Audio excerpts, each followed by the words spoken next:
নমস্কাৰ আজি হৈছে 16 মাৰ্চ এই মুহূৰ্তত ৰাজ্যবাসীৰ কাৰণে কেইবাটাও ব্ৰেকিং নিউজ আহি পৰিছে আগবঢ়াইছো প্ৰথমটো খবৰ অন্ত পৰিল 5 বছৰীয়া ক্ষমতা কাইলৈ পৰা কোনো ক্ষমতা নাথাকে মুখ্যমন্ত্ৰী আৰু মন্ত্ৰী বিধায়কৰ কাইলৈ পৰা ৰাজ্যত বলবৎ হ'ব নিৰ্বাচনী আচৰণ বিধি ৰাজ্যজুৰি জাৰি হ'ব আচৰণ বিধিক লৈ কঠোৰ নীতি নিয়ম উলংঘা কৰিলে বিপদ নিশ্চিত প্ৰাৰ্থী মন্ত্ৰী বিধায়কৰ নিজৰ ইচ্ছামতে কাইলৈ পৰা একো কৰিব নোৱাৰিব অংশগ্ৰহণ কৰিব নোৱাৰিব কোনো চৰকাৰী কাৰ্যসূচীত চৰকাৰী বাহনো নিজা খৰচতহে ব্যৱহাৰ কৰিব পাৰিব কাইলৈ পৰা বন্ধ সকলো আঁচনি চৰকাৰী কাম-কাজত হস্তক্ষেপ কৰিব নোৱাৰিব কোনো ধৰণৰ চৰকাৰী নিযুক্তি প্ৰদান কৰিব নোৱাৰিব সকলো ঠিকা কামৰ বিল বন্ধ হ'ব কোনো ধৰণৰ চৰকাৰী কামৰ নিবিদা আহ্বান আবেদন বন্ধ ইয়াৰ পাছৰ খবৰ 9টাকৈ নতুন নিয়মৰে অহা 9 এপ্ৰিলত অসমত অনুষ্ঠিত হ'ব নিৰ্বাচন আৰু ফলাফল ঘোষণা কৰা হ'ব অহা 4 মে'ত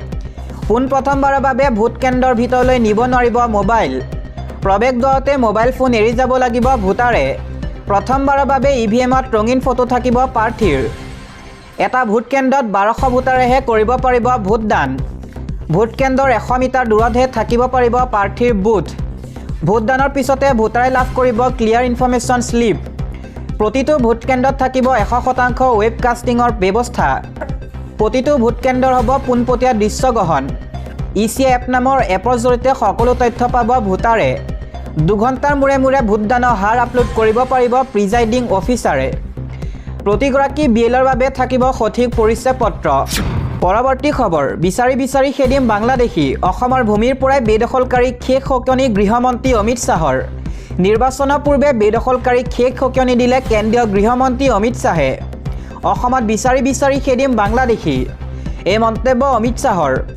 অসমত তৃতীয়বাৰৰ বাবে বিজেপি চৰকাৰ আহিলে বাংলাদেশী ৰক্ষা নাই ধুবুৰী বৰপেটা নগাঁও মৰিগাঁও দৰং বঙাইগাঁও গোৱালপাৰা বাংলাদেশীক বিচাৰি খেদা হ'ব অসমক বিদেশীমুক্ত কৰাই প্ৰধান লক্ষ্য বিজেপি চৰকাৰৰ কংগ্ৰেছে বাংলাদেশী ৰম্যভূমিলৈ পৰিণত কৰিছিল অসমক ভোটাৰ তালিকাৰ পৰা বাংলাদেশী নাম কৰ্তন হৈছিল সেইবাবে এছাৰ বিৰোধিতা কৰিছিল ৰাহুল গান্ধীয়ে জাতি মাটি ভেটি তিনিওৰে অপমান কৰিছিল কংগ্ৰেছে শংকৰদেৱৰ জন্মভূমি কাজিৰঙাও দখল কৰিছিল বেদখলকাৰীয়ে হিমন্ত বিশ্ব শৰ্মাৰ নেতৃত্বত 1,51 বিঘা মাটি বেদখলমুক্ত হ'ল অসমৰ ভূমিৰ পৰাই বাংলাদেশীক উদ্দেশ্যে এই ডাঙৰ মন্তব্য কৰিছে অমিত শ্বাহে আগবঢ়াইছো ইয়াৰ পাছৰ খবৰ এবাৰ ৰাজপথত চুকাস্তলৈ বিজেপি নেতা পালি নেতাৰ গুণ্ডাগিৰি সামান্য কথাতে গাড়ী পৰা নমাই নি গুলাগুলকৈ প্ৰহাৰ বিজেপি নেতাৰ বাছৰ পৰা নামি ইজনৰ পিছত সিজনৰ গুণ্ডাগিৰি আৰক্ষীৰ সন্মুখতে হাতত চুকাস্তলৈ দাদাগিৰি বিজেপি নেতা পালি নেতাৰ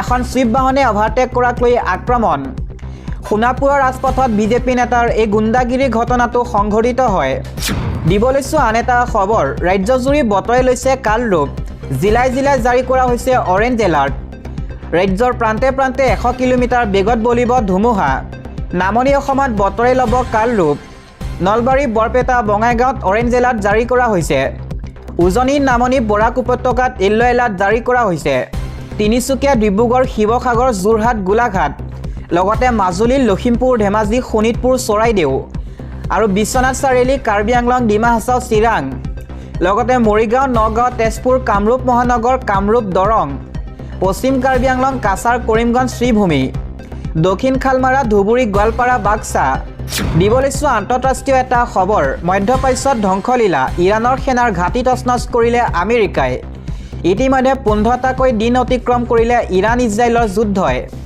মৃত্যু উপত্যকালৈ পৰ্যবেক্ষিত তেহৰান ইম্ফহান চহৰ আমেৰিকাই দাবী কৰিছে শক্তি কমি আহিছে ইৰাণী সেনাৰ ঘাটিত আক্ৰমণৰ ভিডিঅ' প্ৰকাশ কৰে ইউএছ চেণ্ট্ৰেল কামাণ্ডোৱে ইৰাণৰ খাৰ্গ দ্বীপত থকা সেনাৰ ঘাটিত আমেৰিকাৰ আক্ৰমণ তেহৰানৰ চৰকাৰী কাৰ্যালয়ত মিছাইল নিক্ষেপ কৰে আমেৰিকাই ইজৰাইলী মিছাইলে ধ্বংস কৰিলে চৰকাৰী অট্টালিকা আনফালে হাত খাবতি থকা নাই ইৰাণেও ইজৰাইলৰ তেল আভিভত বিধ্বংসী আক্ৰমণ ইৰাণৰ ইণ্ডাষ্ট্ৰিয়েল এৰিয়াত আমেৰিকাৰ আক্ৰমণ ইৰাকৰ ৰাজধানী বাগদাদতো আক্ৰমণ কৰা হয় ইৰাণ সমৰ্থিত মিলিচিয়াৰ ঠিকনাতো আক্ৰমণ ডুবাইতো ইৰাণে কৰিছে আক্ৰমণ ডুবাইৰ চিটি বেংকত ড্ৰোন আক্ৰমণ কৰা হৈছে আক্ৰমণৰ মাজতে ৰাষ্ট্ৰপতি ট্ৰাম্পে কৰে ডাঙৰ ঘোষণা আন এটা খবৰ দেশবাসীৰ বাবে এটা ভাল খবৰ পাকিস্তানী সন্ত্ৰাসবাদীক হত্যা কৰে ভাৰতীয় সেনাই সীমান্তৰ পৰা এবাৰ দেশবাসীলৈ আহিছে এটা ভাল খবৰ, কিয়নো পাকিস্তানী সন্ত্ৰাসবাদীক হত্যা কৰিবলৈ সক্ষম হয় ভাৰতীয় সেনা।